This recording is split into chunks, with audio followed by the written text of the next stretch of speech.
कितने वर्णों का? 2 वर्णों का, ये सब आपको पता है। कुल मिला कर यण संधि वही होगा जहां पूर्ववर्ती वर्ण इक होगा, जहां पूर्ववर्ती वर्ण इक होगा। इक माने इक प्रत्याहार, इक प्रत्याहार माने ई से लेकर के का तक। तो ई से लेकर के का तक में ई उ री ली आता है, पहले है जुड़ेगा नहीं, और ड और क संज्ञक है जुड़ेगा नहीं। तो कुल मिला करके ई उ री ली। अच्छा, पूर्ववर्ती वर्ण इक होगा तो परवर्ती वर्ण क्या होगा? तो कहा परवर्ती वर्ण अच। अच माने होता है अच का सप्तमी विभक्ति है, ये अच का सप्तमी विभक्ति है। सप्तमी अगर आपको समझ में नहीं आ रहा है तो छोड़ दीजिए, कोई बात नहीं है, आप अच समझिए। अच माने होता है स्वर ना। तो कहा भाई पूर्ववर्ती वर्ण इक हो माने ई उ रीलरी में से कोई एक, और परवर्ती वर्ण अच हो, अच माने सर होता है स्वर। अब जान चुके हैं। लेकिन स्वर में कोई भी स्वर आए तो गड़बड़ हो जाएगा, क्योंकि सर अगर मान लीजिए ई उ के बाद ई के बाद ई ही आ जाए तो वो भी तो स्वर ही होगा ना, लेकिन तब सर समान स्वर हो जाएगा, और समान स्वरों के मेल से हम लोग दीर्घ संधि पहले पढ़ चुके हैं। मान लीजिए उ के बाद सर अच आ गया स्वर, मतलब उ ही आ जाए। उ के बाद हमें अच चाहिए, तो अच में मान लीजिए उ ही आ जाए, तो लेकिन वो समान वर्ण हो जाएगा सर ना, तब फिर दीर्घ संधि हो जाएगा। इसी नाते पाणिनि को कहना पड़ा कि भैया परवर्ती वर्ण अच तो हो लेकिन भिन्न हो। ठीक है सर, तो ये चीज है। अब ऐसी कंडीशन में अगर ई के बाद भिन्न स्वर आता है तो ई के स्थान पे यह हो जाएगा। इसको आप ध्यान दीजिएगा सर, फिर से रिपीट कर दे। दीर्घ में, गुण में, वृद्धि में हम लोग पूर्ववर्ती परवर्ती दोनों के स्थान पर नया वर्ण बना रहे थे, लेकिन यण संधि में सिर्फ पूर्ववर्ती वर्ण में बदलाव होगा, सिर्फ पूर्ववर्ती वर्ण में बदलाव होगा। अर्थात ई का बदलाव होगा य में, उ का बदलाव होगा व में, री का बदलाव होगा र में, और ली का बदलाव होगा ल में। परवर्ती वर्ण को हम लोग वैसे ही रहने देंगे, उसको हम टच नहीं करेंगे। ठीक है सर, इतना हम लोग डिस्कस किए थे। अब चारों पर कम से कम एक उदाहरण हो जाए, चारों पर एक उदाहरण कम से कम सर पहले हो जाए।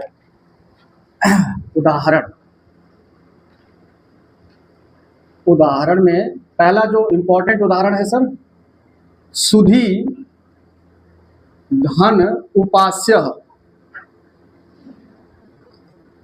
ये वाला यण संधि का इंपॉर्टेंट उदाहरण माना जाता है, सुधी धन उपास्य। तो सर आपसे पूछ लिया कि भाई सुधी धन उपास्य हमें संधि बताइए, आप कंडीशन देख लीजिए सर। तो सर सुधी के धा पे बड़ी मात्रा लगाइएगा। दिक्कत ये है सर ना, जैसे अगर आप गलत लिखेंगे तो आप गलत रिवीजन करेंगे, गलत रिवीजन करेंगे तो गलत चीज आपके दिमाग में सेट रहेगा। तो जब विकल्पों देगा तो सर एक विकल्प ये भी दिया रहेगा, और चूंकि आप हमेशा ऐसे ही लिखते पढ़ते आए हैं तो आपके दिमाग में यही रहेगा, यही मार्क चलेगा, गलत हो जाएगा सर, है ना। इसलिए आपको सही लिखना बहुत जरूरी है। तो सुधी धन उपास्य में अगर आपसे संधि पूछता है तो आप देख पा रहे हैं प्लस के पहले दीर्घ ई है और प्लस के बाद उ है, और चूंकि ई के बाद उ अर्थात भिन्न स्वर आ रहा है, ये कंडीशन यण की है, अर्थात यहाँ पे यण संधि है, ऐसा हम समझेंगे। और सर अगर पूछता है कि सर सुधी धन उपास्य से क्या बनेगा, संधि पद क्या होगा, तो ये ई बदल जाएगा सर किसमें, या में बदल जाएगा सर। ये जब ई एम बदल जाएगा तो सर ई खत्म होगा, ध्यान दीजिएगा, उ खत्म नहीं होगा, क्योंकि हमने पहले ही कहा सिर्फ पूर्ववर्ती वर्ण में बदलाव होगा, तो ई में बदलाव हो रहा है सर। अब देखिए शब्द क्या बन जाएगा, यहाँ पे सु है, सु लिख दिया, धा है, धा लिख दिया। लेकिन सर आप बताइए धा में से ई निकल गया तो ये धा आधा हो जाएगा ना, ये आधा था। अब ये यह है सर, धा के बाद ई था सर, धा के बाद ई था, अब ई के जगह पे यह हो गया है, और यह के बाद ये स्वर है। तो सर व्यंजन के बाद जब स्वर होता है तो व्यंजन से स्वर मिल जाता है, और मिलता कैसे है, मात्रा के रूप में। जब इस धा व्यंजन के बाद, ये धा व्यंजन के बाद ये यह है, और यह के बाद ये उ है, तो यह से उ मिल जाएगा सर, तो यह पे छोटा उप मात्रा हो जाएगा सर। कोई दिक्कत सर बनाने में। सु सु आधा ध, यह कहेंगे यह कहाँ है, अरे ये ई था, ई की जगह पे यह हो गया ना। अब यह के बाद छोटा उ, तो अगर यह धन छोटा उ देखा जाए तो यह धन छोटा उ बराबर यू, और ये पास्य को ऐड कर देंगे तो सर क्या बन जाएगा, शुद्धि उपास्य। बहुत इंपॉर्टेंट सर है ये पूछा जाता है एग्जाम में, तो आपसे पूछ लेगा शुद्धि उपास्य में कौन सी संधि है, तो यण संधि। शुद्धि उपास्य का संधि विच्छेद बताइए, तो सुधी धन उपास्य और शुद्धि उपास्य में कौन सा सूत्र प्रयुक्त है, तो इको यडच, मतलब जो भी सवाल पूछे सर। शुद्धि उपास्य कहते हैं सर, हालांकि अर्थ नहीं पूछेगा, शुद्धि उपास्य कहते हैं ईश्वर को। शुद्धि माने विद्वान होता है। आइए शुद्धि आपसे पर्यायवाची पूछ सकता है, शुद्धि किसका पर्यायवाची है, तो शुद्धि माने होता है सर विद्वान, विद्वान। तो शुद्धि माने विद्वान, उपास्य माने जिसकी उपासना करते हैं, तो विद्वान लोग जिसकी उपासना करते हैं वो कौन है सर, ईश्वर। तो ये शुद्धि उपास्य ईश्वर को कहते हैं सर। चलिए फिलहाल आप इस पे ध्यान दीजिएगा, शुद्ध्युपास्य कैसे बना, शुद्ध्युपास्य में संधि क्या है और शुद्ध्युपास्य का संधि विच्छेद क्या है, ये हो गया। और देखिए सर दूसरा उदाहरण देख लीजिए, एक इस पे देख लीजिए, मधु धन अरिहि। आपसे सवाल पूछा सर मधु धन अरिहि में संधि बताइए, तो आप देख पा रहे हैं सर कि मधु धन अरिहि में पूर्ववर्ती वर्ण उ है और परवर्ती वर्ण अ है, तो उ के बाद भिन्न स्वर इक के बाद अच आ रहा है सर, उ क्या है इक और अ क्या है अच, तो उ के बाद अ माने इक के बाद अ अच। अगर ऐसे नहीं समझ में आ रहा है तो आप सीधे सीधे समझिए उ के बाद भिन्न स्वर, तो उ के बाद भिन्न स्वर आ रहा है तो यण संधि, और यण संधि होगा तो क्या बनेगा भैया, तो उ बदल जाएगा आधा व में। नियम यही कहता है कि उ बदल जाएगा आधा व, छोटा उ होगा तो भी आधा व बदलेगा, बड़ा उ होगा तो भी आधा व। तो सर ये हो गया। अब जब उ व बदल गया तो ये उ खत्म हो गया। अब देखिए जो बन रहा है बना लीजिए, म लिख दीजिए और ध से उ निकल गया, तो ध से उ निकल जाएगा सर, तो ध आधा हो जाएगा, तो ये आधा ध हो गया। और यहाँ उ की जगह पे व आ गया है और व के बाद यहाँ अ है, तो व से अ मिल जाएगा तो व ही रहेगा क्योंकि मात्रा लगेगा नहीं, अ की मात्रा होती नहीं है, और री को ऐड कर देंगे सर तो मध्वरी बन जाएगा। तो मधुधन अरि का संधि पद बताइए, तो मध्वरी मधुधन अरि में कौन से संधि है, मध्वरी का में कौन सा सूत्र है, जैसे भी घुमा फिरा के पूछे, लेकिन ध्यान दीजिएगा ऑप्शन आप बहुत सतर्कता से करिएगा क्योंकि एक विकल्प आपको मध्वारी भी देगा, तो आप बहुत झटके में करेंगे तो गलती कर सकते हैं, क्या पता इस पर टिक कर दे, क्योंकि दोनों आपको सेम दिखेगा, हल्का सा फर्क है, यहाँ पे मात्रा नहीं यहाँ पे मात्रा है, तो आप ध्यान दीजिएगा मात्रा नहीं लगेगा, क्यों, क्योंकि इसके बाद अ था अरि, तो अरि में जो अ है उसकी मात्रा नहीं होती, इसलिए हम यहाँ पे मात्रा नहीं लगाएंगे, मात्रा लगा देंगे तो मध्वारी बन जाएगा और गलत हो जाएगा सर, कोई दिक्कत सर नहीं ना, तो मध्वरी बनेगा। मधुधन अरि का संधि पद क्या होगा, मध्वरी, और मध्वरी कहते हैं भगवान विष्णु को। अगर आपसे पर्यायवाची पूछे कि मध्वरी किसका पर्यायवाची है तो भगवान विष्णु का। क्यों भगवान विष्णु, क्योंकि मधु एक राक्षस था सर, दैत्य, मधु नाम का दैत्य या राक्षस सबको पता होगा सर, और अरि माने होता है शत्रु ना सर, तो मधु नामक दैत्य का शत्रु, मधु नामक राक्षस का शत्रु, मधु नामक राक्षस को जिसने इसका संहार किया था तो वो भगवान विष्णु थे, इसलिए मध्वरी भगवान विष्णु को कहते हैं। एक इस पे ले लीजिए सर, तीसरा उदाहरण आपसे पूछ दिया भैया धात्री धन अंशः, पूछ देगा भैया धात्री धन अंशः में संधि बताइए।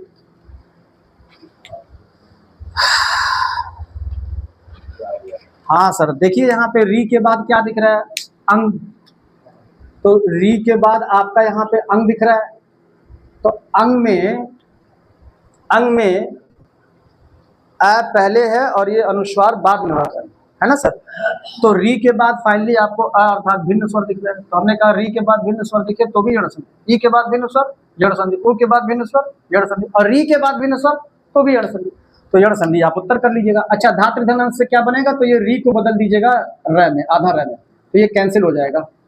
अब क्या बनेगा सर, बना लीजिए, देखिए धा जो था वो लेंगे, अब त में से सर री निकल जाएगा तो यहाँ आधा त बचा था, और आधा त से आधा र और फिर आगे अ, तो संयुक्ताक्षर त्र बन जाएगा सर।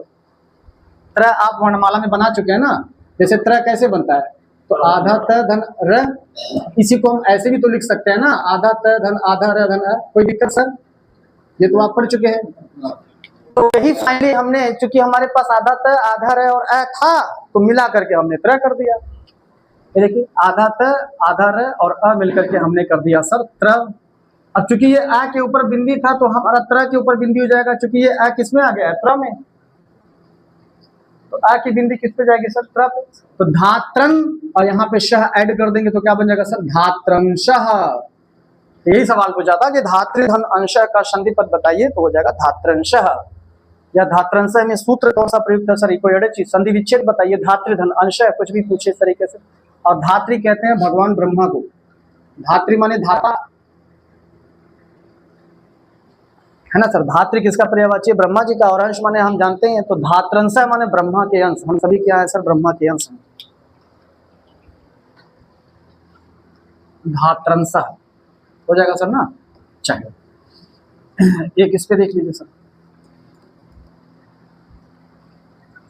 एक इस पे देख लीजिए, ली धन आकृति ही। सवाल पूछा कि भैया लृ धन आकृति में कौन सी संधि, तो लृ धन आकृति में कौन सी संधि है, तो यहाँ साफ साफ दिख रहा है लृ के बाद आ, लृ के बाद आ माने लृ के बाद भिन्न स्वर, तो लृ के बाद भिन्न स्वर होगा तो जड़ संधि होगी, ये नियम है। अच्छा क्या बनेगा, तो लृ के बाद भिन्न स्वर आने पर, लृ के बाद भिन्न स्वर आने पर लृ आधा लम बदल जाएगा, तो लृ को हम आधा लम में बदल देंगे। जब लृ आधा लम बदल जाएगा तो सर ये लृ का कोई मतलब नहीं रह जाएगा। अब सर ये ल से आ मिलेगा तो ला हो जाएगा, ल से आ मिलेगा ला हो जाएगा, आकृति को ऐड कर देंगे तो बन जाएगा लाकृति। तो सवाल यही पूछा था कि लृ धन आकृति का संधि पद बताइए, तो हो जाएगा लाकृति। लाकृति में सूत्र कौन सा है, ये कोई अड़े चीज, लाकृति का संधि विच्छेद क्या होगा, ल धन आकृति भी देगा वहां ऑप्शन में, तो मत करिएगा सर लृ धन आकृति ऑप्शन से होगा, क्योंकि ल धन आकृति में ल का कोई मतलब नहीं होता है। अगर ल का मतलब होता तो ल धन आकृति भी सर सही हो जाता, क्योंकि दीर्घ संधि से लाकृति बन जाता वहां, लेकिन चूंकि ल निरर्थक है इस नाते ल धन आकृति सही नहीं होगा। फाइनली क्या सही होगा, लृ धन आकृति। कोई भी सर डाउट हो ना एक बार डिस्कस करते रहिए खुल के, सर कोई वो नहीं है। तो ये लाकृति कहते हैं भगवान कृष्ण को। आपसे सवाल पूछे भैया लाकृति किसका पर्यायवाची है, भगवान कृष्ण का है।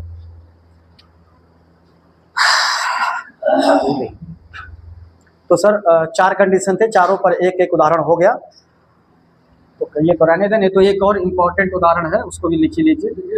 हाँ, हालांकि ये जितना आप लिखें चारों अच्छे बढ़िया उदाहरण है। एक तो और आप कर लीजिए, जैसे मान लीजिए क्या दिया, मातृ धन आदेश। अब सवाल पूछ दिया भैया मातृ धन आदेश में संधि बताइए, तो यहाँ आपको साफ साफ री के बाद आ दिख रहा है, तो री के बाद आ माने री के बाद भिन्न स्वर, री के बाद भिन्न स्वर होगा तो जड़ संधि होगा। क्या बनेगा सर, मातृ धन आदेश से, तो ये री बदल जाएगा आधा र में, तो ये री हो जाएगा खत्म। अब जो बन रहा है सर एकदम बना लीजिए। पहले क्या दिख रहा है, माँ लिख दीजिए, फिर यहाँ री निकल गया तो आधा ता बचा, आधा ता से ये आधा र जुड़ा तो, और फिर आ मिला तो त्र बन गया, त्रा बन गया ना सर, आधा ता। हाँ जैसे सर ये मातृ था, अब 3 में से ये री निकल गया और री बदल गया र में, तो यहाँ जब री निकल गया तो क्या बचा था सर, आधा तक बचा था ना सर। अब आधा तक के बाद क्योंकि री था, अब री के स्थान पर र हो गया, तो आधा तक के बाद आधा र और आधा र के बाद आ, तो ये आधा त आधा र और आ मिलकर के क्या हो जाएगा सर, त्रा हो जाएगा। क्या हो जाएगा सर, त्रा।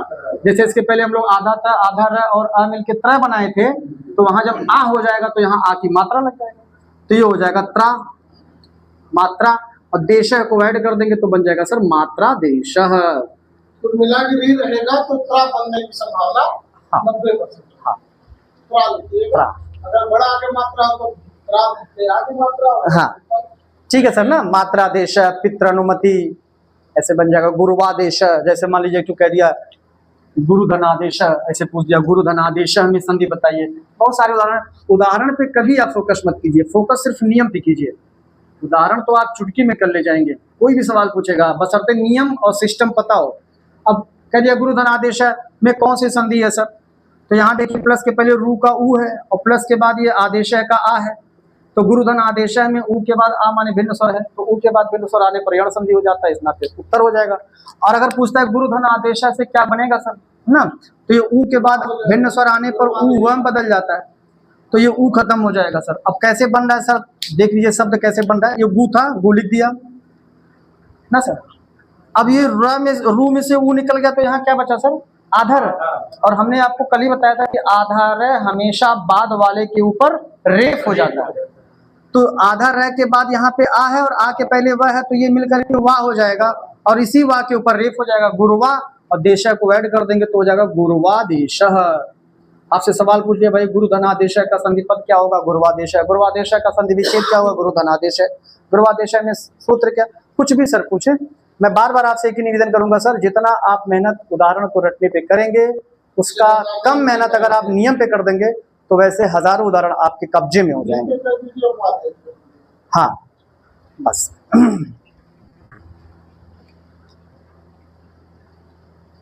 अब जन संधि में सर कोई अपवाद नहीं है, बहुत ही साफ सुथरा ये संधि है, इसमें कोई अपवाद नहीं है।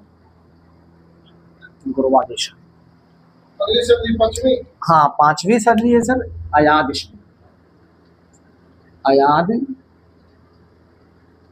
अच्छा ये शुरुआत जैसे बीच में जो है कैसे लगा है जैसे कि वो आज होगा तो वो बनेगा ना देखिए एक बार फिर से बता देना सर, इसको एडिट डाल के छोड़ जैसे ही सर, हाँ एकदम और सिस्टम से गुरु धन आदेश था, ठीक है। अब अगर इसका हम थोड़ा सा एक स्टेप आगे बढ़ करके इसका हम वर्ड विन्यास करते हैं सर, तो ये जो गु को गु रहने देते हैं, जो कि गु का वर्ड विन्यास इसलिए नहीं करना है सर क्योंकि हमें सिर्फ प्लस के पहले और प्लस के बाद से मतलब है, द्वितीय वर्ण से मतलब है, तो फिर इसको तोड़ने से क्या फायदा। बस इसको हम तोड़ दें तो हम इसको ऐसे लिख सकते हैं भैया, रू को हम ऐसे लिख सकते हैं ना,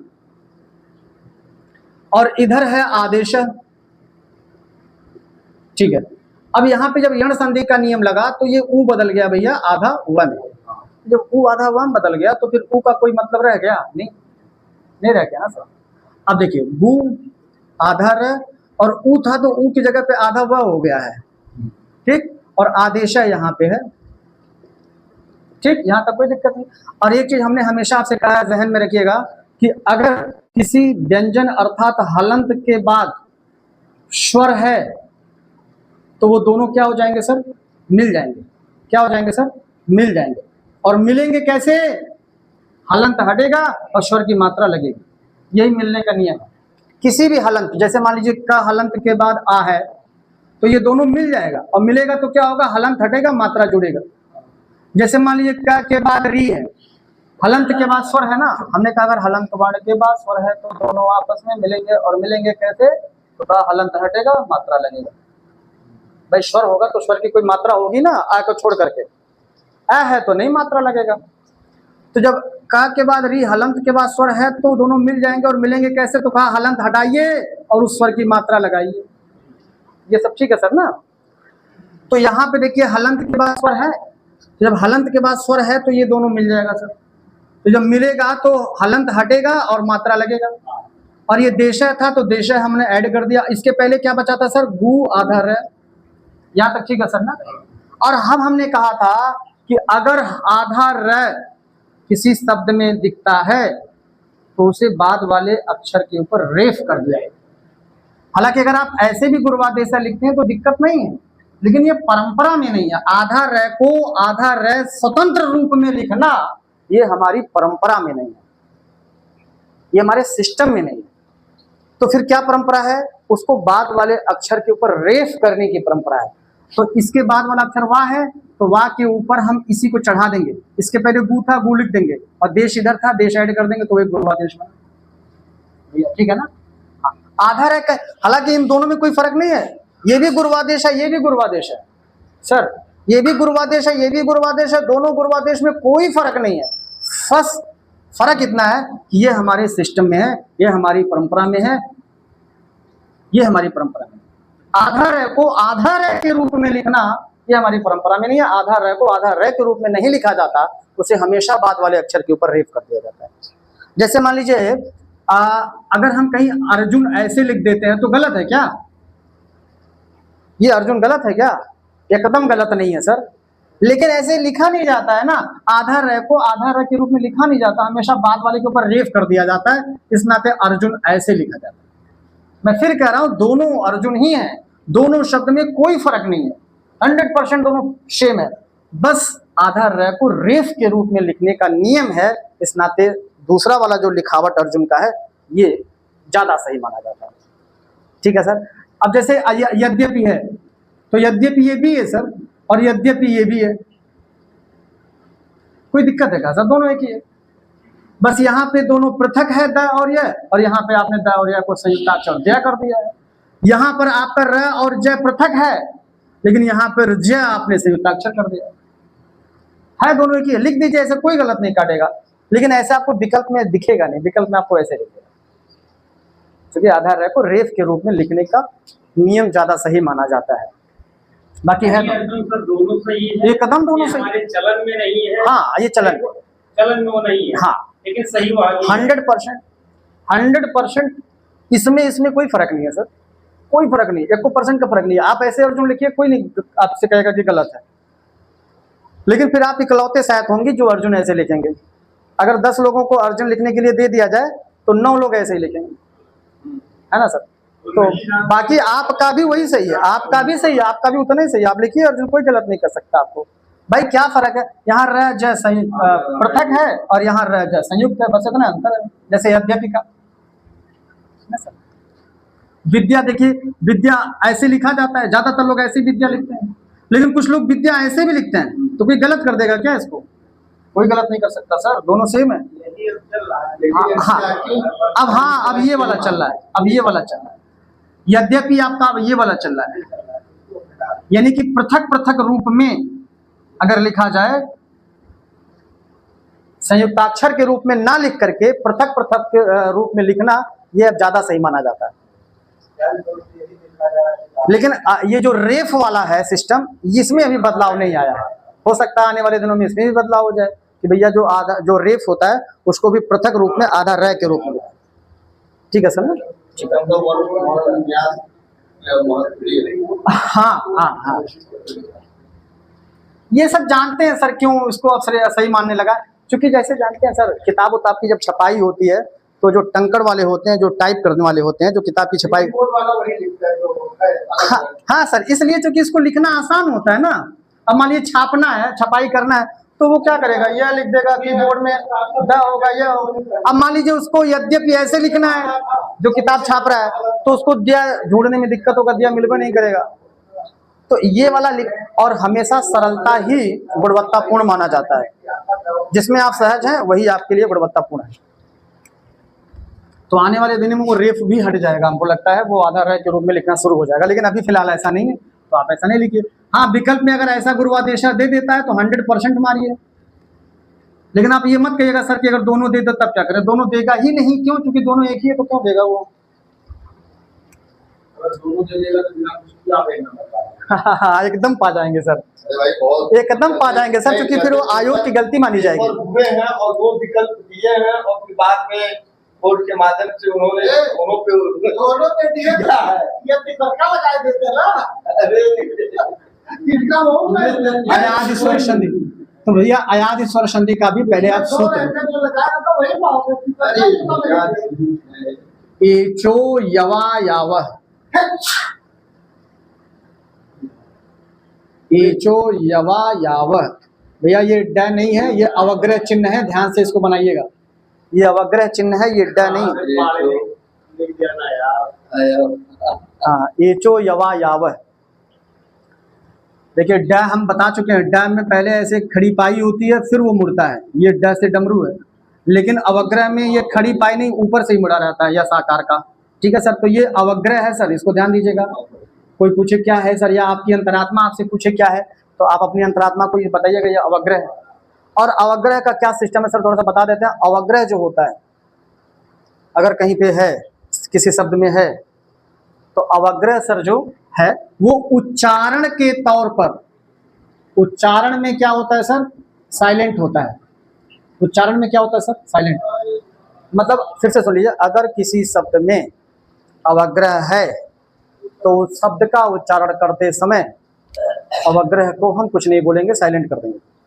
लेकिन अगर उसी अवग्रह को आपसे कहा जाए कि वर्ण के रूप में लिखिए, तो वर्ण के रूप में हम क्या लिख देंगे सर, है ना सर। जैसे मान लीजिए ये लिखा हुआ है कहीं ऐसे, ऐसे कहीं लिखा हुआ है, तो हम क्या पढ़ेंगे, हरेव पढ़ेंगे, तो इसको नहीं पढ़ना सर, अवग्रह है, अवग्रह साइलेंट होता है सर, समझ में आ रहा है। क्या पढ़ेंगे, हरेव, ऐसे नहीं पढ़ेंगे कि हरे अव, हरे अवग्रह अ ही होता है। एक मिनट सर, एक मिनट भैया, अवग्रह और अ दोनों एक ही है ना, लेकिन अवग्रह को हम अ पढ़ते भर नहीं है, लिख सकते हैं। अगर इसको तोड़ना हो तो आप हरे धन अव करेंगे। अगर अभी आगे मिलेगा, ये अभी आगे मिलेगा संधि, अभी आगे पढ़ेंगे तो उसमें मिलेगा कि हरे का संधि विच्छेद करिए, तो हरे अधन अवग्रह की जगह पे आ जाएगा। क्यों वहां, क्योंकि अ ही है अवग्रह, अवग्रह अ ही है, तो हम उसको तोड़ेंगे तो हम अ ही तो लिखेंगे। लेकिन जब पढ़ना होता है तो वो साइलेंट रहता है, ना कि अ पढ़ते हैं। अगर आप पढ़ देंगे एचो आयावा आयावा है, तो आपका ये पठन गलत माना जाएगा। कैसे पढ़ेंगे, एचो य, एचो यवा यावा, अवग्रह साइलेंट, ठीक है सर, कोई दिक्कत नहीं। अब सूत्रार्थ लिख लीजिए भैया। ये सूत्र का क्या अर्थ है? सूत्रार्थ, सूत्रार्थ कह लीजिए या अयादि संधि का नियम कह लीजिए इसी को, या अयादि संधि का लक्षण कह लीजिए, सब एक ही बात है। तो वैसे ही डायग्राम बना दे सर। चलिए ठीक है, तो डायग्राम बना देते हैं भैया। यण संधि में क्या होता है? तो कहा यण संधि में मिलन होता है। मिलन किसका? वर्णों का। कितने? दो। दो कौन कौन से? तो एक शब्द का आखिरी वर्ण होना चाहिए और किसी दूसरे शब्द का पहला वर्ण। अब अयादि संधि में ये होता है कि पूर्ववर्ती वर्ण आपका ए होना चाहिए या पूर्ववर्ती वर्ण ओ होना चाहिए या पूर्ववर्ती वर्ण अ होना चाहिए या पूर्ववर्ती वर्ण औ होना चाहिए। यही चार कंडीशन बनेगा सर।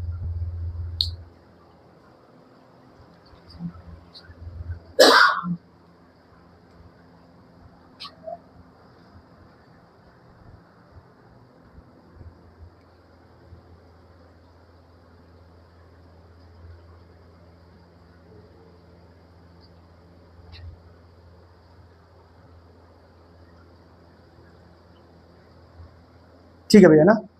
अब कहेंगे ये ए ओ ए ओ ये कहाँ से मिला आपको? हवा हवाई लिख दिया आप। हम हवा हवाई नहीं लिखे हैं सर, सब सूत्र में है। सूत्र में एचो या वायावा सूत्र में एच दिख रहा है ना सर, एच। तो एच जो दिख रहा है ये एच क्या है सर? प्रत्याहार। और ये प्रत्याहार कहाँ मिलेगा सर? माहेश्वर सूत्र में ना सर। तो माहेश्वर सूत्र में ए देखिए और च देखिए। तो आप देखिए पहला माहेश्वर सूत्र क्या है सर? आयुड। दूसरा माहेश्वर सूत्र क्या है सर? रेलरिक। तीसरा माहेश्वर सूत्र क्या है? एओंग ना सर। तो ए यहां से शुरू है, तो इसका मतलब इसके पहले वाले माहेश्वर सूत्र की कोई जरूरत नहीं। और एओंग के बाद सर है अयौच। अयौच कहेंगे पहले वाला माहेश्वर सूत्र क्यों मिटा दिया? क्योंकि इसकी कोई जरूरत नहीं थी भाई, हमें ए चाहिए शुरुआती वर्ण। तो जो इसके पहले लिखे थे वो ए के पहले थे, तो उनकी क्या जरूरत है? हमें एओंग चाहिए और अयौच चाहिए सर। तो एच प्रत्याहार में हमें कहां से कहां तक के वर्णों को लेना है सर? ए से च तक। तो ए यहां है, च यहां है।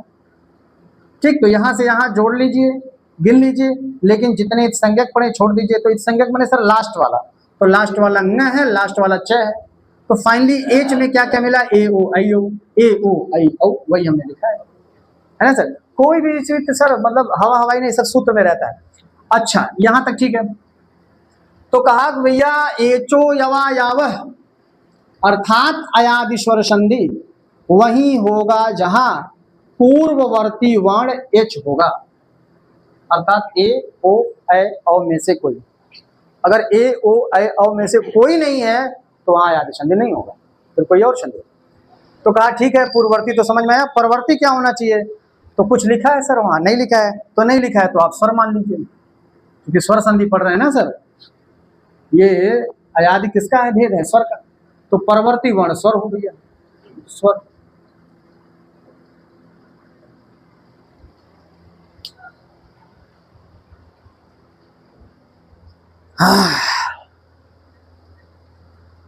हमने सिर्फ स्वर लिखा है, यण संधि में हमने भिन्न स्वर लिखा था, यहां सिर्फ स्वर लिखा है।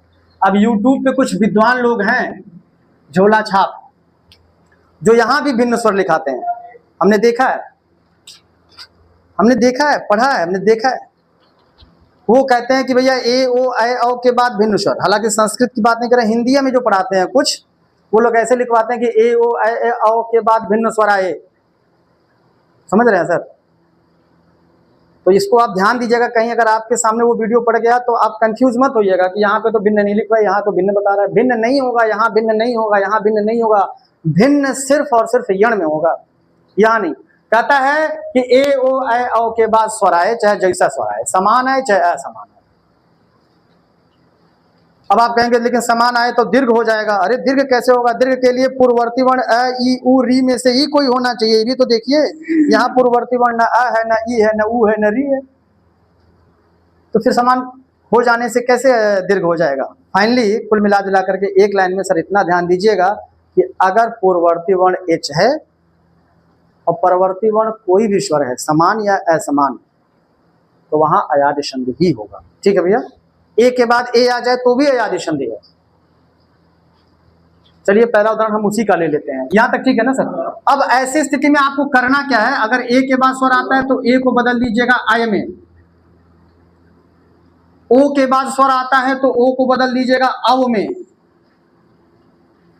आय के बाद स्वर आता है तो आय को बदल दीजिए आय में, और औ के बाद स्वर आता है तो औ को बदल दीजिएगा आव में।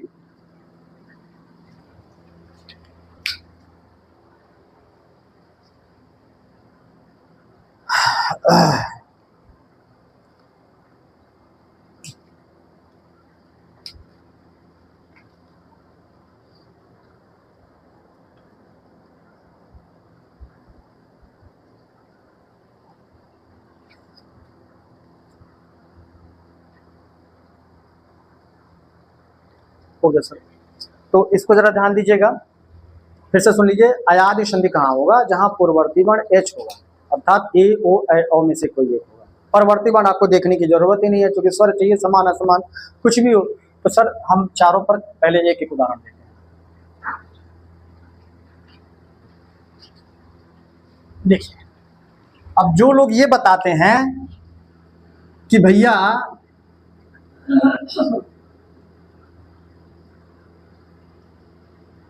जो लोग ये बताते हैं कि भैया ए ओ ऐ औ के बाद अलग स्वर आना चाहिए तो ही अयादि होगा, तो उनके हिसाब से तो यहाँ अयादि नहीं होना चाहिए, क्योंकि यहाँ पे देखिए ए के बाद ए समान स्वर आ जा रहा है, तो यहाँ तो नहीं होना चाहिए, लेकिन यहाँ है, तो फिर इसका मतलब वो गलत बता रहे हैं। हाँ 100% गलत बता रहे हैं, तो आप वो ध्यान में नहीं रखिएगा, यहाँ पे समान असमान की कोई बात नहीं है, यहाँ पे स्वर होना चाहिए। तो फिलहाल आपसे पूछेगा हरे धन ए में कौन सी संधि है, तो आप देख पा रहे हैं भैया, थोड़ा हम इसका वर्ण विन्यास करके लिखें तो हर ए ऐसे लिख सकते हैं सर, हरे को ऐसे लिख सकते हैं, और यहाँ है ए पहले से। अब आप देख रहे हैं कि पूर्ववर्ती वर्ण ए है, हमने कहा पूर्ववर्ती वर्ण ए ओ ऐ औ में से कुछ भी हो तो अयादि संधि हो जाएगा, तो हरे धन ए में कौन सी संधि सर, अयादि संधि। अब क्या बनेगा सर, तो ए को आप किस में बदल लीजिए सर, आय में, तो जब ए आय में बदल जाएगा तो ए खत्म हो जाएगा। ठीक सर, अब जो बन रहा है बना लीजिए, ये देखिए है, और यहाँ र के बाद अ है सर, तो जब र से अ मिलेगा तो र हो जाएगा, और यहाँ य के बाद ए है तो य पर ए की मात्रा लग जाएगा सर, तो क्या बन गया सर, हरये बना सर, हरये, हरे धन ए से क्या बना, हरये।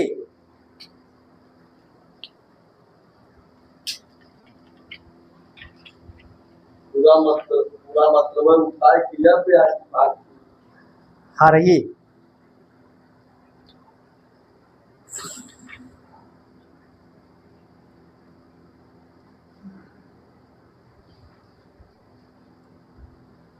ठीक है सर। अच्छा, मान लीजिए आपसे कह दिया कि विषणो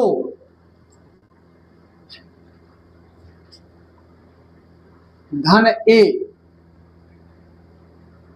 विषणो धन ए में कौन सी संधि है, तो सर विषणो धन ए में देखिए आप ओ के बाद क्या है सर, ओ के बाद ए है, तो बाद में हमें देखना ही नहीं है ना, हमें अगर पूर्ववर्ती वर्ण ओ मिल गया तो अयादि संधि कह दें। अब क्या बनेगा सर, तो ओ के बाद ए आने पर ओ बदल जाता है अव में, ये नियम है, तो हम ओ को कैंसिल कर देंगे।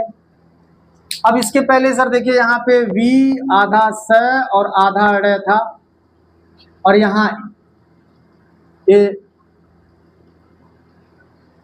तो अब क्या बना सर, देखिए वी आधा स और ये ड़ से आ मिल जाएगा सर, तो ये ड़ हो जाएगा, और वह से ए मिलेगा सर तो ये वे हो जाएगा, तो क्या बन गया सर, विष्णवे। सवाल पूछा था कि विष्णु धन ए से क्या बना, तो विकल्प में रहेगा विष्णवे सर। विष्णवे में कौन सा सूत्र प्रयुक्त है, एच ओ या वायाव है, क्योंकि अयादि संधि है विष्णवे में। विष्णवे का संधि विच्छेद बताइए, विष्णु धन ए। ठीक है सर ना, ये तो था मेरी तरफ से जो आपसे पूछा जा सकता है। अब परंपरागत रूप से जो उदाहरण पूछता है, आप जानते हैं नायक पायक नयनम पवनम, ये पूछता है ना सर, तो उसको लिख लीजिए क्या करना है। तीसरा उदाहरण नय धन अकह, आपसे पूछा नय धन अकह में संधि बताइए, तो भैया नए धन अकय में आपको साफ साफ दिख रहा है, ये न और अय हम ऐसे लिख सकते हैं, और यहाँ अकय है तो आपको साफ साफ दिख रहा है अय। पूर्ववर्ती वर्ण क्या है? अय। हमने कहा पूर्ववर्ती वर्ण अय है तो अयादि संधि हो जाएगा। क्या बनेगा? तो ये अय आपका आय में बदल जाएगा, तो ये अय खत्म हो जाएगा सर। तो शब्द बना दीजिए। देखिए न से आ मिला तो ना, और य से आ मिला तो य, और क को ऐड कर देंगे विसर्ग लगा के तो बन जाएगा नायक। तो नए धन अक का संधि पद क्या होगा? नायक। तो हरये, विश्रवे, नायक, ये सब अयादि संधि वाले हैं।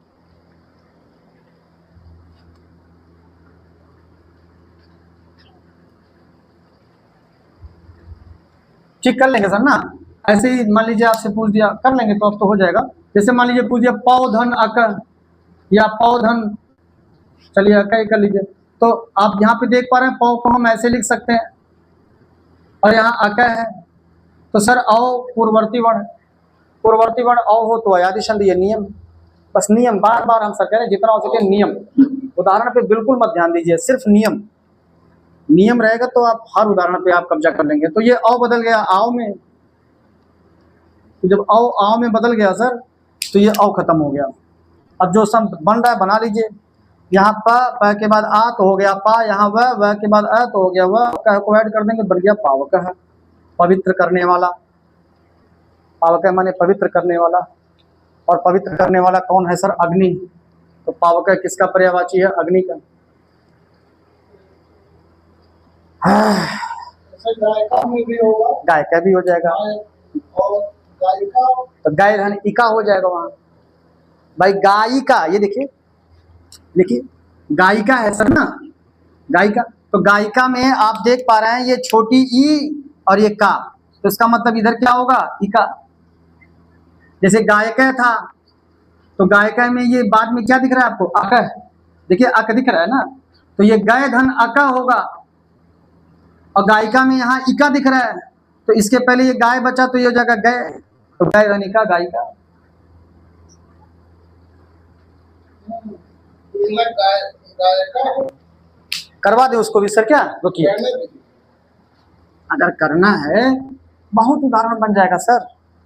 देखिए अब जैसे मान लीजिए आपसे पूछ दिया भाई गय धन इका, तो गय धन इका में देखिए ग और ये अय है, और इधर इका है, तो अय के बाद स्वर आ रहा है तो अयादि संधि का नियम है, तो अयादि संधि हो जाएगा। अब क्या बनेगा सर? तो ये आय हो जाएगा, तो ये खत्म हो गया। अब ग के बाद आ है तो गा, और यह के बाद छोटी है तो यह पे छोटी की मात्रा, और का को ऐड कर देंगे तो जाएगा गायिका। तो गय धनिका का संधि पद बना गायिका, गायिका का संधि विच्छेद बना गय धनिका। गायिका में पूछे चाहे गय धनिका में पूछे सूत्र कौन सा है लगेगा? तो एचो या वाय आवे। गायिका है, गायिका है, नायिका, हाँ नाविका, नाविका, हाँ हमने सब में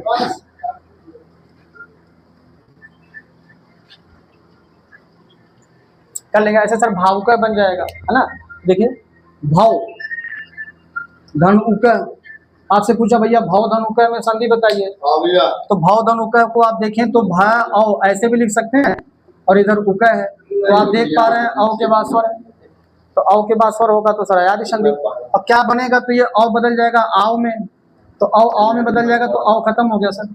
अब भ से आ मिला देंगे क्योंकि भ के बाद आ है, तो ये भा हो गया, और वह के बाद उ है तो वह पे छोटा उ की मात्रा लगे, और कह ऐड कर देंगे तो हो गया भावुक। आपसे सवाल पूछा भावुक में संधि बताइए, अयादि संधि, संधि विच्छेद भाव धनुक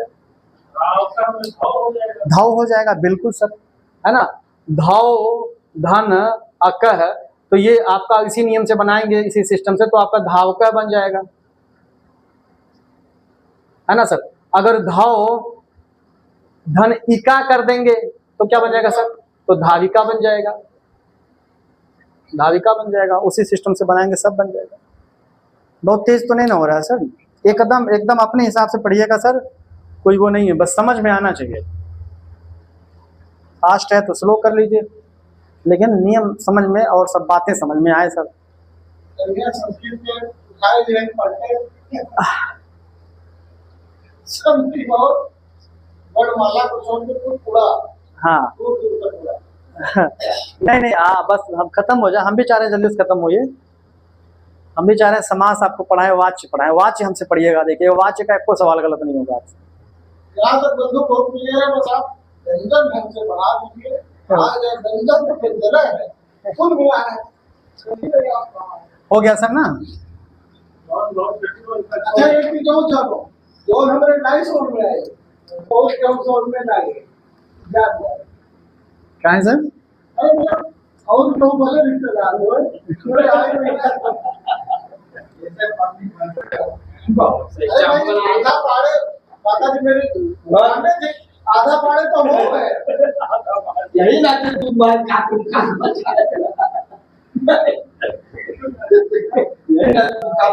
जो है अब सर जो है ना, ये देखिए हमारी जो स्वर संधि थी सर, वो 5 प्रकार की थी। दीर्घ संधि, गुण संधि, वृद्धि, यण, आयादि। तो हमने पांचों तो पढ़ लिया है ना सर।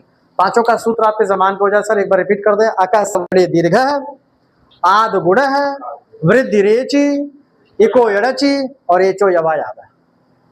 ठीक है सर, ये पांचों संधि हो गया समाप्त।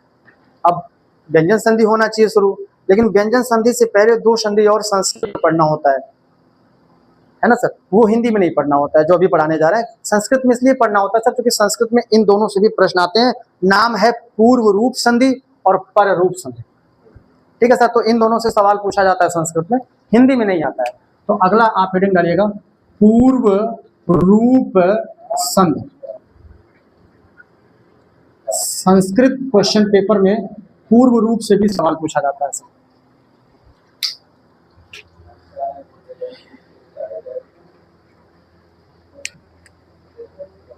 ठीक है, पढ़ाएं जैसा कहिए सर, जैसा आप कहें सर, कोई दिक्कत नहीं। अरे एक एक खत्म कर नहीं, छोटा छोटा, इसमें ज्यादा उदाहरण नहीं है। 2 उदाहरण पूर्व रूप में, 2 उदाहरण पर रूप में।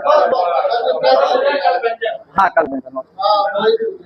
चलिए सर, तो सूत्र लिख लीजिए।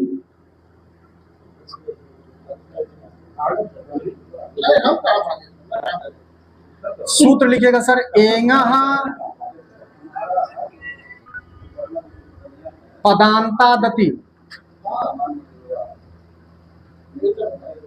एंगः पदांतादति, ये पूर्व रूप संधि का सूत्र है। एंगः पदांतादति। अब लिखिएगा सर सूत्रार्थ। सूत्रार्थ दो उदाहरण है इसका केवल, बस उदाहरण लिखवा सिर्फ उदाहरण लिखवा दें।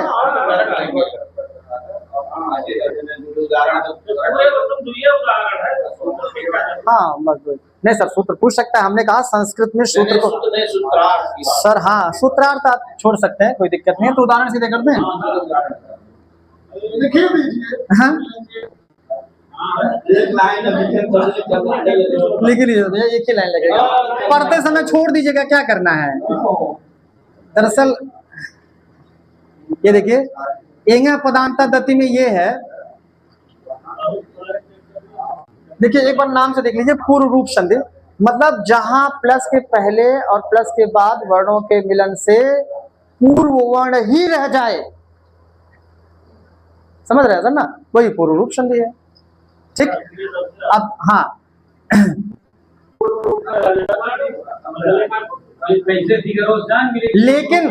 लेकिन सर एंगः पदांतादति में देखिए क्या लिखा है, एंग लिखा है सर ना, एंग। तो एंग का मतलब सर एंग प्रत्याहार, और एंग प्रत्याहार मतलब ए से अंग तक। तो आपको वो सूत्र याद होगा एओंग, है ना सर। तो एओंग जो सूत्र है, एओंग, तो ए से अंग तक लेना है। एक का संगत पड़ रहा है तो 2 वर्ण हो जाए। भाई एंग प्रत्याहार में कितने वर्ण है सर, 2। एओ तो ये कहता है, एंगः पदांतादति ये कहता है कि भैया पूर्ववर्ती वर्ण ए रहे और चाहे ओ रहे, पूर्ववर्ती वर्ण ए या ओ होगा तो ही अयाद संधि होगा, तो सॉरी पूर्व रूप संधि होगा। हालांकि अयाद में भी यही था। नहीं सर, सिर्फ एंग, यहाँ पे साफ साफ लिखा है एंग।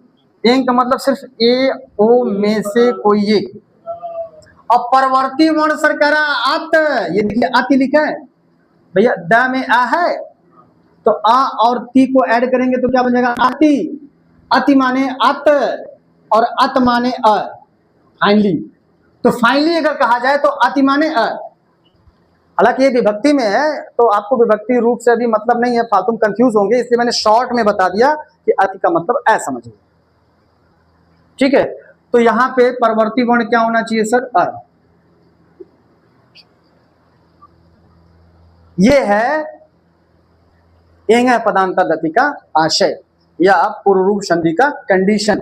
फिर से सुन लीजिए सर, पूर्व रूप संधि आप वही मानिएगा जहां पूर्ववर्ती वर्ण ए ओ में से कोई एक हो और परवर्ती वर्ण सिर्फ अ हो, अ के अलावा कुछ आएगा तो वहां पूर्व रूप होगा ही नहीं। और अगर ऐसा कंडीशन आपको मिलता है तो फिर क्या करना है? पूर्व रूप आदेश कर देना है। मतलब आपका यही सेम टू सेम रह जाएगा। मतलब अगर ए के बाद अ आ रहा है तो ए ही हो जाएगा, ओ के बाद अ आ रहा है तो ओ ही रह जाएगा, और ये जो अ है ये अवग्रह में बदल जाएगा, ये ध्यान दीजिएगा। बस लिखा था इसको, इसमें कुछ नहीं करना है सर। आपका ये जो ए या ओ लगा हूँ। हाँ हाँ हाँ दिमाग से उतर गई अवसर कहाँ है। एक बार फिर से समझ लीजिए सर, एक बार फिर से समझ लीजिए। ये कह रहा है कि अगर ए के बाद अ दिखे तो ए ही रहेगा। एक सॉरी, ये ए और ये ओ, तो इसका मतलब अगर ए के बाद अ रहेगा सर तो ए तो ए ही रहेगा, ए तो ए ही रहेगा और अ को अवग्रह बदल दीजिएगा। अगर ओ के बाद अ दिख रहा है सर तो ओ ही रहेगा, बस अ को अवग्रह, कुल मिला जुला करके सिर्फ अ को अवग्रह बदल लीजिएगा, बाकी सब सेम रहेगा। अब देखिए सर इसकी तरह दिया है, आप बस दोनों उदाहरण रटे रहिए, सिर्फ वही दोनों उदाहरण रटे रहिए सर, बाकी अगर पूछना होगा तो उसे दोनों में से पूछेगा। पहला देखिए, हरे धन औ, पूछना होता है तो यही जो दो उदाहरण लिखवाएंगे यही पूछता है। तो हरे धन औ, हरे धन औ, तो सर हरे धन औ में ए के बाद अ दिख रहा है और हमने कहा सर अगर ए के बाद अ दिखे तो कौन सी संधि मानिएगा सर? अयात, सॉरी पूर्व रूप, पूर्व रूप। एक्चुअली क्या है सर, इसमें जो हरे धन औ है इसमें अयादि का भी तो कंडीशन फॉलो हो रहा है। अयादि यही कहा था ना कि पूर्ववर्ती वर्ण ए हो, परवर्ती वर्ण चाहे कोई भी स्वर हो तो अयादि हो जाएगा, तो यहाँ तो अयादि संधि होना चाहिए था। लेकिन पाणिनि ने अयादि के बाद पूर्व रूप लिख करके ये कह दिया कि अगर पूर्ववर्ती वर्ण, देखिए पूर्ववर्ती वर्ण अगर आय है, आय ऐनक वाला या औ, तब तो 100% अयादि ही होगा। लेकिन अगर पूर्ववर्ती वर्ण ए ओ में से कोई एक है और परवर्ती वर्ण स्वर होना चाहिए, लेकिन अगर अ है तो पूर्व रूप मारिएगा, और अ के अलावा कोनो और स्वर है तो अयादि मारिएगा। अब कुछ घबराइए मत, दुइये जो उदाहरण है टेंशन है नहीं, ये दो उदाहरण आ जाए तो पूर्व रूप मार दीजिएगा, बाकी में अयादि मार दीजिएगा, सिंपल है। तो अब देखिए जब जोड़ना होगा तो सर ये ए तो ए ही रह जाएगा ना, बस हैया अवग्रह बदल जाएगा, तो ये हरे और इसके जगह पे अवग्रह और ये हरे, बस ये रट लीजिए। उसके बाद इसके अलावा जो हरे धन औ के अलावा कुछ है या जो दूसरा देने जा रहे हैं इसके अलावा कुछ है तो अयादि मारिएगा, बाकी यहाँ पूर्व रूप 100 नहीं एकदम गलत हो जाएगा सर। अवग्रह ये नियम से किया है ना कि भाई अ को अवग्रह में बदलने का ये नियम पाणिनि ने बनाया है और उस नियम को फॉलो करना पड़ेगा। ये देखिए दूसरा उदाहरण, इसको रट लीजिएगा सर, विष्णु धन औ, तो यहां भी वही है सर, ओ के बाद आ रहा है तो आया पूर्व रूप संधि मार दीजिएगा और क्या बनेगा? तो सर ये देखिए विष्णु, कहेंगे ये बदले नहीं, अरे ओ थोड़ी बदलेगा सर, सिर्फ बाद वाला अ बदलेगा तो अवग्रह बदलेगा, तो ये बन गया विष्णु, यहाँ हरे वो यहाँ विष्णु। बस ये दो उदाहरण, कोई डाउट है सर? हाँ सबसे क्लियर तो ये है। हाँ बिल्कुल, दो अंग्रेजी वाला ऐसा हो तो बस मार दो। देखिए ये पूर्व रूप और अयादि इन दोनों का पूर्ववर्ती वर्ण मिल रहा है, लेकिन दुइये टू मिल रहा है भाई। हमने कहा अगर पूर्ववर्ती वर्ण अय होगा या औ होगा तब तो 100% वो अयादि ही रहेगा, लेकिन अगर पूर्ववर्ती वर्ण ए या ओ है तो आप परवर्ती वर्ण देखिएगा, अगर अ होगा तो पूर्व रूप मारिएगा, नहीं होगा तो फिर अयादि मारिएगा, या तो फिर ये दो देखना है कुल मिलाकर। ठीक है सर। और इसको ना सर आप अयादी संधि का अपवाद भी मान सकते हैं, है ना सर, इसको आप अयादी संधि का अपवाद, क्योंकि पहले ये 5 संधियां आई थी ना सर, ये तो बाद में पैदा हुआ है। संधि का जब विभाजन किया गया तो स्वर, व्यंजन, विसर्ग से, और फिर जब स्वर का विभाजन किया गया तो 5 पहले अस्तित्व में आया था। उस 5 के बाद जब सब कुछ हो गया तो बाद में 2 जोड़ दिए, तो इसका वैल्यू बाद में है, पहले क्या अयादी। तो मतलब यहाँ पे कंडीशन सही मामले में किसकी मानी जानी चाहिए थी? अयादी की, लेकिन लग रहा है कौन? पूर्व रूप। तो फिर ये किसका अपवाद माना जाना चाहिए? अयादी। ठीक है सर, चलिए बस एक लास्ट है सर, पररूप। तो फिलहाल हेडिंग डालिएगा पररूप संधि। गर्मी है सर, दिमाग डाइवर्ट हो जाता है गर्मियों में। पररूप संधि, पररूप संधि, और इसका सूत्र लिखिएगा सर, सूत्र लिखिएगा एंगी पररूपम। इसका सूत्र आसान है क्योंकि सूत्र में उसका नाम छिपा है। देखिए एंगी पररूपम, ये सूत्र है और सूत्र में ये पररूप नाम छिपा है, तो इसलिए ये थोड़ा आसान है। एंगी पररूपम। अब इसका सूत्रार्थ लिखिए, और सूत्रार्थ हम वैसे ही समझा दे रहे हैं। देखिए नहीं समझ में आएगा तो बताइएगा, हम लिखवा देंगे। अगर पूर्ववर्ती वर्ण ये हो,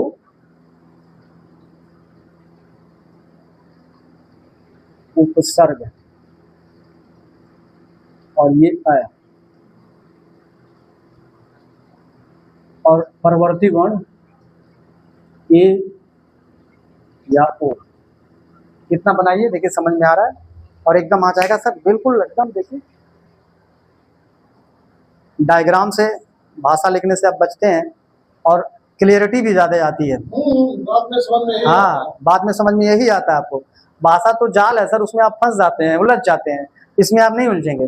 देखिए साफ साफ ये क्या कह रहा है सर, हाँ, मतलब पररूप संधि वही होगा जहां पहला शब्द कोई उपसर्ग हो। ये कोई शब्द था ना, और शब्द का ये आखिरी वर्ण, तो शब्दवा क्या होना चाहिए? कोई उपसर्ग, और ऐसा उपसर्ग जिसका आखिरी वर्ण अ हो।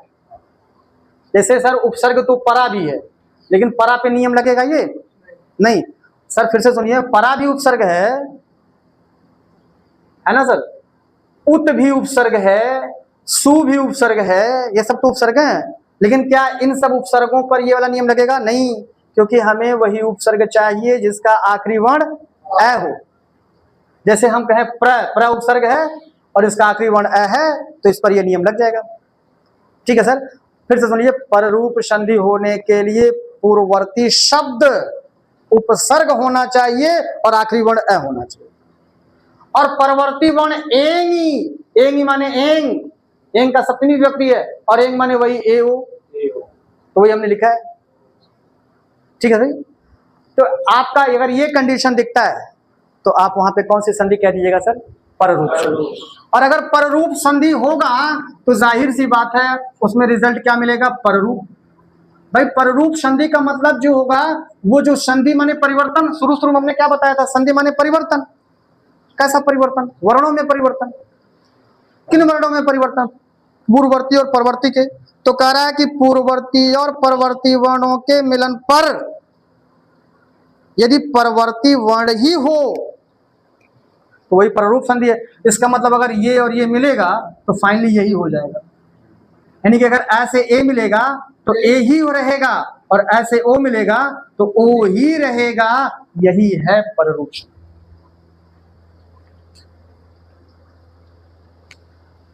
बशर्ते भैया कि जो पूर्ववर्ती अ होना चाहिए वो किसी उपसर्ग का अ होना चाहिए। नहीं तो राम में भी तो अ है, लेकिन राम पर यह नियम नहीं लगेगा क्योंकि राम कोई उपसर्ग नहीं है, हमें उपसर्ग ही चाहिए। अब उदाहरण देखिए, और इसका ये 2 ही उदाहरण पेट है। पेट बार बार ये पूछता है, ये जान लीजिए। इसके पहले जो आप हरेव और विष्णु किए थे सर, उससे भी इंपॉर्टेंट ये है। ये प्रेजते और उपोषित यही बार बार पूछता है। तो इसमें देखिए प्र धन एजते, अब आपसे पूछेगा भैया प्र धन एजते में कौन सी संधि बताइए, ये नियम लग रहा है कि नहीं? भाई प्र उपसर्ग है, उसका आखिरी वर्ण अ है, और किसी उपसर्ग के आ से अंत होने वाले वर्ण के बाद अगर ए है तो वहां पररूप संधि होगा। और अगर पररूप संधि होगा तो आप बताइए भैया, यहाँ पे देखिए इसको हम ऐसे लिख सकते हैं प्र अ और ए जते।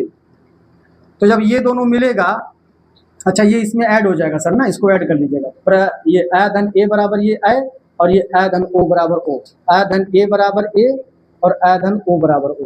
थोड़ा ये जोड़ लीजिएगा वहीं पे जो डायग्राम वो बनाए हैं।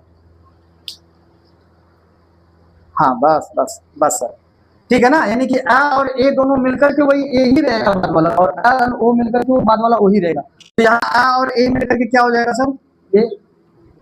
अच्छा वृद्धि संधि क्या कहा था सर, वृद्धि संधि कहा था कि अ और ए मिलकर के आय होना चाहिए था, याद करिए। वृद्धि संधि में यही तो पढ़े थे ना कि पूर्ववर्ती वर्ण अ या ए हो, सॉरी अ या आ हो, और परवर्ती वर्ण ए या ओ हो, ए आई ओ औ हो, चारों में से कोई भी, तो वहां पे वृद्धि संधि और आई और औ बनेगा।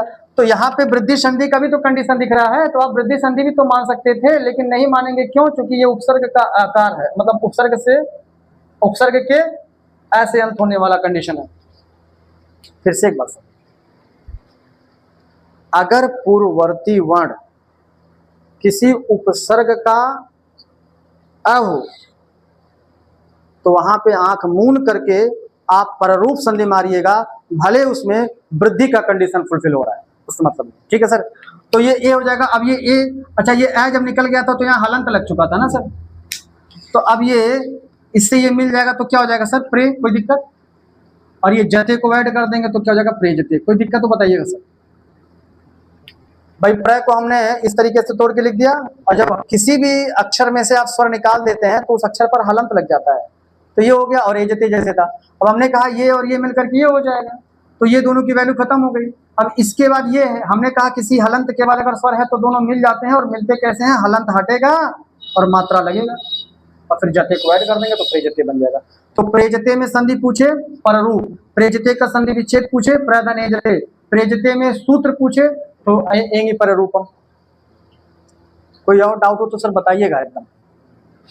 दूसरा देखिए, उपधन ओसति, उपधन ओसति, उपधन ओसति, उपधन औसत। अब यहाँ देखिए आपसे पूछेगा कौन सी संधि है, तो हमने कहा कि यदि आपको प्लस के पहले वाला शब्द कोई उपसर्ग दिखे, उपसर्ग ही तो है, और उपसर्ग का आखिरी वर्ण अ दिखे तो समझिएगा, अच्छा उसके बाद आपको ओ दिख जाए तो समझिएगा वहां पे 100% कौन सी संधि है, पररूप संधि।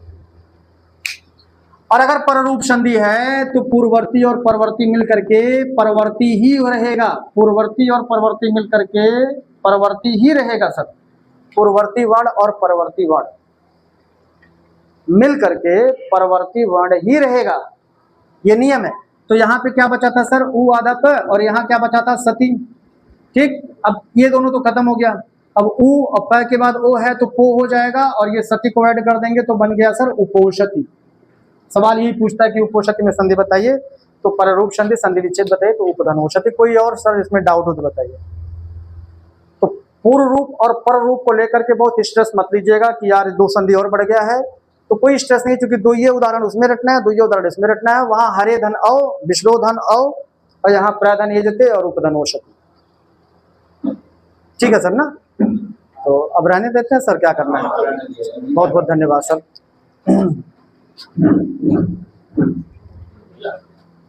एक बार रिवीजन कर लीजिएगा इसको, कोई डाउट होगा तो कल फिर से एक बार हम डिस्कस कर लेंगे। आप कहाँ जाएंगे आप धंधे में?